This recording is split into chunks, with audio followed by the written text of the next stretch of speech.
So welcome, the Cult of Chucky. I mean, what excited you about this particular story? Well, I'm very excited. This is my fourth Chucky movie that I've done, and Tiffany returns. It's the return of Tiffany, and it takes place in mental asylum, and it's a fantastic movie. I think the fans are going to go crazy for it, and I'm always happy to work with Don Mancini and Fiona Dourif. I'm really looking forward to seeing it with an audience. It's a crazy film. People are going to love it. You would expect it to be as well.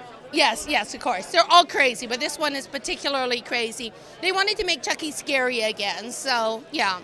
So I think they succeeded, but I hope the fans will appreciate it. And you're very much a part of the legacy, so what does it mean to you to be a part of such a story that's so loved by fans? You know what, I'm so thrilled. I didn't even realize I've been making Chucky movies for 20 years, and until about 4 years ago when I hopped on social media, I had no idea what an insane cult following the Chucky movies have. And all over the world, I'll get off the plane in a country I didn't even know existed, and they just start screaming Chucky at me. So it feels really good to have like a legacy and be a horror icon. It's like kind of a fantastic feeling. So Dastardly Doll is back. My goodness. What was it about Chucky that a new story that you wanted to bring? Well, mainly I wanted to continue the story of the character Nika, played by Fiona Dourif. And I also thought it would be really fun to see what would happen if Nika met Tiffany and Andy Barclay, because that's, I think, something that fans are really interested in seeing, what happens when different parts of the franchise come together and explode. And I think that's interesting because we always associate, obviously, Chucky with just being about the doll, but for you, it is all about the other characters and the supporting characters.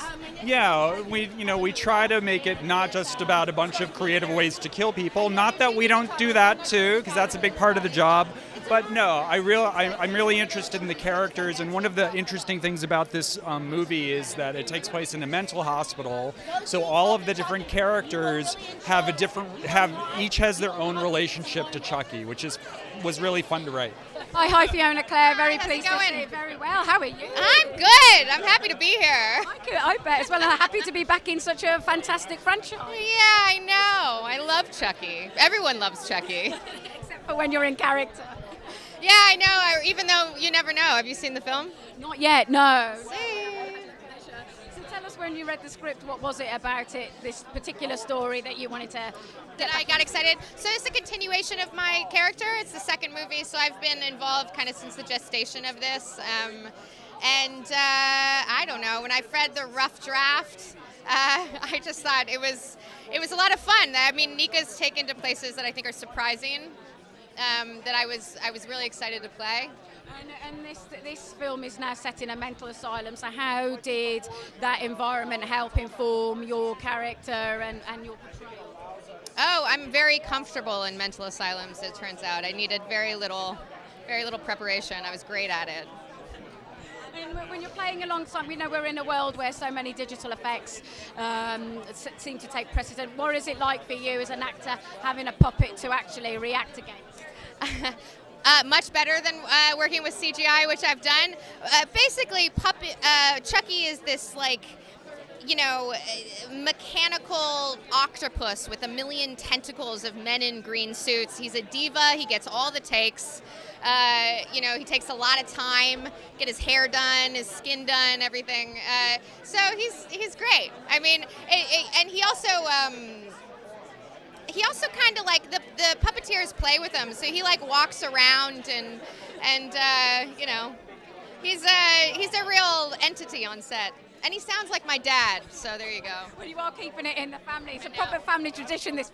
It really is. Dourif family tradition. We'll take it. And with regards to your character as well, is there a particular journey or another facet of her personality that you wanted to explore this time around? Yeah, there's a ton of it. This script really takes Nika to a lot of new places that was really fun to play. It's not a traditional, horror victim female role. I'm excited to see what you guys think. Because of the environment that you're in, does that give you kind of creativity to find new, exciting ways? Oh yeah, that was the main reason for the mental asylum setting, was because it was a whole new playground for Chucky to operate in. You can imagine the different weapons, etc., etc.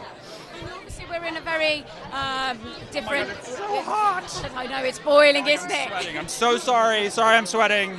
You don't normally have that in the. Anthony, I have it. I have it. It's not with me, but I have it. It's here in London. Okay, after it. Good to see you. Sorry. And then just very finally, in the 21st century, we're still seeing a very practical effect with Chucky. Was that always the case? Always, yeah. It's so important to me to do the old school effects, and it's so important for the actors to have something tangible to react to on set. So, they think of him as just another actor, and he's actually the biggest diva.